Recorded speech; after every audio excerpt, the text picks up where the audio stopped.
हम वहां ये बात बोलते कि ठीक है ये बात हम मान लिए, हमें अंदाजा भी नहीं होता। ये रस्मन हम और आप सुन लेते हैं। और ये चोर डकैत, ये बड़े भिखारी लोग जो बाराती की शक्ल में जा रहा होता है, वो जाकर अल्लाह की कसम आप देखेंगे, अंदाजा भी लगाएं, निकाह के वक्त एक भी नहीं रहता। ये सारे चोर भाग जाते किधर किधर। गाड़ी रुकी नहीं, क्या जी कुर्सी किधर लगी है, जाके बैठ गए ये मियाँ जी पिंडाल में बड़े बादशाह बनकर। अब जब आएगा वो डब्बा न नाश्ते का, उसमें ये कीड़े निकालेंगे। हाँ ये केला डाल दिया, अभी मौसम में केला नहीं डालना चाहिए था। फिर अपने घर से फकीर लेकर आए क्यों नहीं? तुझे बारात आने की इजाजत किसने दी? क्या तेरे रब्बे करीम की तरफ से ये इजाजत आई?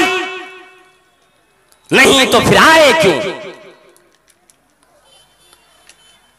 फिर आएंगे खाने पर। अल्लाह की कसम, आज से हफ्ते भर पहले सिर्फ एक मां है, उस लड़की का बाप नहीं है, शादी किए। मैंने देखा एक महीने पहले लोगों ने ये बात की, हम 5 लोग जाएंगे, बड़ी दीनदारी दिखाया। और फिर जिस दिन आना था उस दिन सुबह वो फोन करता, हमारे गोतिया लोग नहीं मान रहा है, कम से कम 100 लोग जाएंगे। भिकमंगों की कमी नहीं, 100 का तो 200 आएगा। फिर सिर्फ गाड़ी दे दो। 100 को बेटे वाले को जरूरी है कि वो 200-250 का इंतजाम करे। अब मुझे भी फोन किया, मौलाना बात ऐसी थी ऐसी हो गई, चूंकि निकाह मुझे ही पढ़ाना था और मस्जिद में निकाह पढ़ाना था। कहा मस्जिद में निकाह नहीं होना। मैंने कहा ठीक है, ये बदमाश लोग हैं, इनका निकाह उधर ही करेंगे। ये बड़ा पाक पवित्र बना करता, टोपी पहन के आता है और बड़े जुब्बो दस्तार में आता है। मौलाना मैंने हज किया हुआ है। किस बात की हज की तुमने? एक नंबर का गुंडा है तू, एक नंबर का डकैती करने वाला है। पहले तू मांग मांग कर और बड़ा स्टाइल से मांगता। मैं कुछ नहीं चाहता हूं, सिर्फ मुझे वो चीज दे दो जो चीज मेरे घर में है नहीं है। एक बेटा का बाप इसी तरह मांगते रहे, बेटे के बाप पूछते पूछते थक गए, कहने लगे नहीं जी मैं मांगता नहीं हूं, मेरे घर में वो चीज वो दे दो जो चीज है नहीं, बस नहीं और कुछ नहीं मांगता। वो बेटी का बाप कहने लगा जी चलें उठ करके, मुझे पता लग गया इसके घर में क्या नहीं है। कहा कि कह के जाएं, कहा इस घर में सारी चीजें, सुअर नहीं है मैं सुअर दे दूंगा। जब मांगता ही तो मुंह खोलो, फकीराई करनी है करो, खोल के करो। जब मैदान में शर लगेगा और तेरी सब गुनहगारों में लगेगी, गुल्डों में लगेगी, फिर पूछोगे इलाही ये मामला क्यों?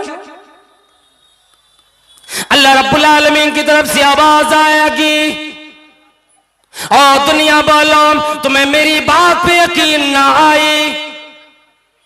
जब मैंने कह दिया बगैर कोई मांग के अपने बेटों का निकाह करो, युगनीहिमुल्लाह मिन फज़लिही, अल्लाह उसी गली करेगा, अल्लाह बेनियाज करेगा, अल्लाह मालदार बना देगा। मेरी नबी की बात भी तुम्हें यकीन ना आया, तुमने मुसलमान होकर कलमा गो होकर मुसलमानों को तकलीफ देने वाला बना। अच्छा ये सब मामला जो होता है ना मुख्तसर अंदाज में कह देता हूं, चूंकि वक्त अब इजाजत नहीं देता, इंशाल्लाह फिर कभी बयान करूंगा। नौजवान लड़के भी जो होते हैं ना कहते मौलाना मैं कुछ नहीं जानता हूं, मैं लेना नहीं चाहता हूं, मेरा अब्बा लेता है, मैं कुछ कह भी नहीं पाता। बेगैरत तेरा अब्बा तुझे जाकर के हाट में जानवरों की तरह लगाकर तेरी मूल भाव करके तुझे बेचा जा रहा, तुझे शर्म नहीं आती?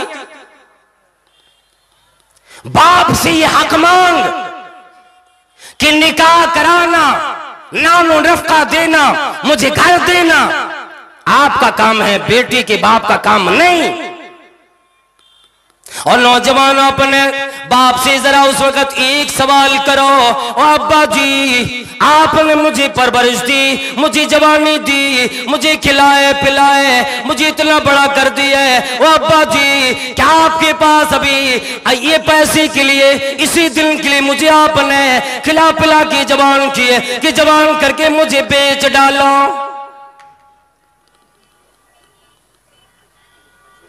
देता है कोई बाप अपनी बेटी को मोटर खरीद कर, और देने लगे वो बाप अब शौहर खरीद कर। फिर जब ये दुल्हन अपने सवारी पे बैठती है, जब उसके पैर से सैंडल गिर जाती है, वो कहने लगती है, ओ मियाँ जी, ओ मेरे शौहर, मेरी चप्पल उठाकर मेरे पैर में पहना दीजिए। वो कहता है तू मेरी खिदमत के लिए आई कि मुझे खिदमत कराएगी? वो कहती है नहीं, तुम्हें पता नहीं है, मेरे अब्बा ने तुझे खरीद कर मुझे दिया, तू मेरे शौहर के लायक था नहीं, खरीदा है तुझे मेरे अब्बा ने। इसीलिए हमें और आपको चाहिए अल्लाह के नबी अलैहिस्सलातु वस्सलाम का एक फरमान सुन लें, अला उखबिरुकुम बिखैर मा युकनस, ऐ लोगो, ऐ दुनिया वालों, क्या मैं तुम्हें ऐसे खजाने का ना बता दूं जिसे छुपा के रखा जाता है, जिसे कंज बना लिया जाता, खजाना बना लिया जाता, बड़ी हिफाजत की जाती है, बड़ी दौलत होती है दुनिया की, जिसके बारे में फरमाया अद्दुनिया कुल्लुहा मता व खैरु मताइ दुनिया अल मर्तु सालिहा। ऐ लोगों, दुनिया, पूरी दुनिया फायदे की चीज है, और सबसे बड़े फायदे की चीज अगर कोई चीज है तो नेक बीवी, अल मरतु सालिहा है। फमाल मर्तु सालिहा इदा नदर इलैहा सर्रतहु, जब उसकी तरफ शौहर देखे तो वो बीवी खुश कर दे। अब वो शौहर को कैसे खुश करेगी? जो शौहर अपने बीवी के बाप को तकलीफ में रखकर उसे बड़े बड़े कर्जों में डुबाकर, फकीर बनाकर, मुफलिस बनाकर अपनी बीवी को घर लेकर के आया, जब जब शौहर की तरफ देखेगी उसको ये याद आ जाएगा कि यही वो आदमी है जिसने मेरे अब्बा को फकीर बना दिया। फिर वो बीवी आपको सही खुशी नहीं दे सकती, और वो बहू सास की, ससुर की सही तरीके से खिदमत नहीं कर सकती। बातें बहुत हैं। उस वक्त में सुना हूं डीजे गाने वाने बड़े होते हैं, बाराती में लोग जाते हैं, ये सारी बातें रह गई, और इंशाअल्लाह ये सुनते भी रहेंगे, हम और आप सुनते भी हैं। जरूरत ज्यादा इस बात की होती है कि हम और आप जितनी बातें सुने हैं और सुन रहे हैं, तमाम को सुन करके अच्छे तरीके से सिर्फ लबो लहजा न देखें, सिर्फ लज्जत के लिए, लुत्फानंदोज होने के लिए ना सुने, बल्कि इसलिए सुने कि अल्लाह ने कुरान हमारी जिंदगी के दस्तूरी हयात बना के दिया है। कानून जिंदगी है, ये जिंदगी का कानून हमें कुरान व हदीस के अंदर मिलता है। इसलिए हमें और आपको वो चीजें देखकर चलना चाहिए जो उलमाए किराम की ज़बानी, कभी मिंबरों मेहराब से, कभी स्टेजों से, कभी चौराहे पर जाकर बयानात में हम और आप सुनते हैं। ये समझ लें कि बहुत बड़ी नेमत है कि हमें सुनने सुनाने वाले लोग मिल जाते हैं। इसलिए अल्लाह से तौफीक तलब करें कि इलाही जिस तरह तूने हम सबको आने की तौफीक अता फरमाई, या अल्लाह हम सबको कुरान व अहादीस पर अमल करने की तौफीक अता फरमा। या अल्लाह हम सबको सुन्नत तरीके से निकाह करने की तौफीक अता फरमा। इलाहुल आलमीन हम सबको नेक और सालिहीन में शुमार फरमा, हम सबको नेक औलाद अता फरमा। या अल्लाह जिस मकतब के लिए ये प्रोग्राम रचाया गया है, परवरदिगार आलम उस मकतब को दिन ब दिन तू तरक्की पे तरक्की अता फरमा, और उसके कमेटी और मेंबरान ओहदेदारान को परवरदिगार आलम एक सालिहाना, मुत्तकियाना और लंबी जिंदगी अता फरमा, और नेक अमल की तौफीक अता फरमा। या अल्लाह हमारे तमाम बच्चों और बच्चों को दीन तालीम से आरास्ता और परास्ता करने की हम सबको तौफीक अता फरमा। आमीन व आखिर दावाना अल्हम्दुलिल्लाहि रब्बिल आलमीन। वस्सलामु अलैकुम व रहमतुल्लाहि व बरकातुहू।